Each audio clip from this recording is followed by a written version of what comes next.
পয়সা দিয়ে বাজার থেকে তরমুজ কিনে এনে তরমুজের বাইরের খোসাটা নিশ্চয়ই সবাই ফেলে দেন, তাহলে আজ থেকে আর এগুলো ফেলবেন না। আসুন বন্ধুরা, আজ আমরা রান্না করি তরমুজের খোসার তরকারি।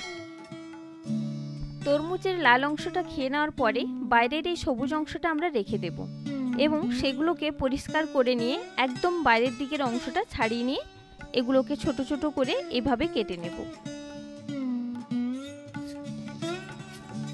দেখুন, এইভাবে ছোট ছোট চারকোনা করে কাটবেন।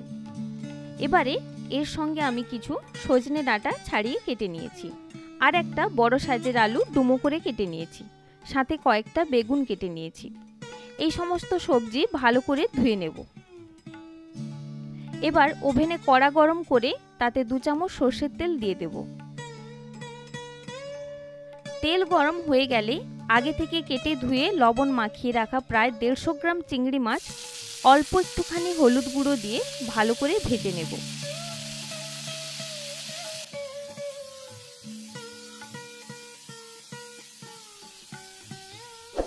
মাঝারি আঁচে চিংড়ি মাছগুলো খুব ভালো করে ভেজে নিয়ে তুলে রেখে দেব।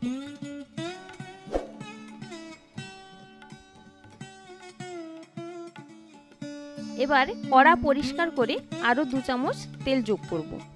এর মধ্যে 1/4 চামচ 5 ফোড়ন দেব।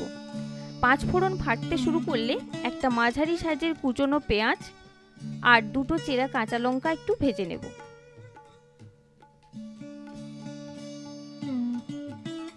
একটু ভাজা হয়ে এলে কিছু ভেজানো কাঁচা ছোলা দিয়ে সবকিছু আরো একটুখানি কষিয়ে নেব।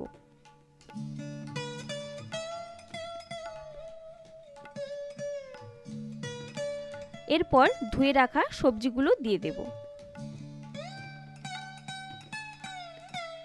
সাথে স্বাদমতো লবণ আর হাফ চামচ হলুদ গুঁড়ো দিয়ে ভালো করে সবকিছু মিশিয়ে নেব।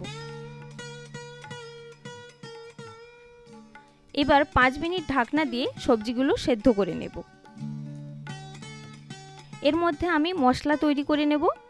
তার জন্য একটি মিক্সি জারে 1 চামচ সাদা সর্ষে, 1 চামচ পোস্ত আর 2টো কাঁচা লঙ্কা, সাথে 1 চিমটে লবণ, একটু জল দিয়ে ভালো করে পেস্ট তৈরি করে নেব।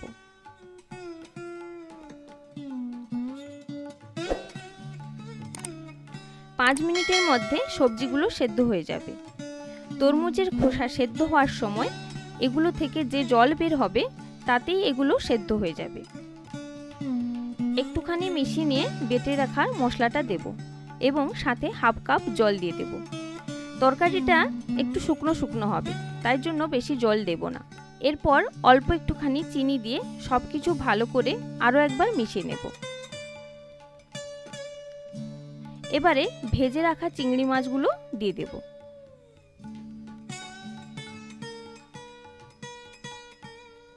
এভাবে আরও 2 থেকে 3 মিনিট নাড়াচাড়া করতে করতে তরকারিটা অনেকটাই মাখামাখা হয়ে যাবে এবং শুকনো শুকনো হয়ে আসবে।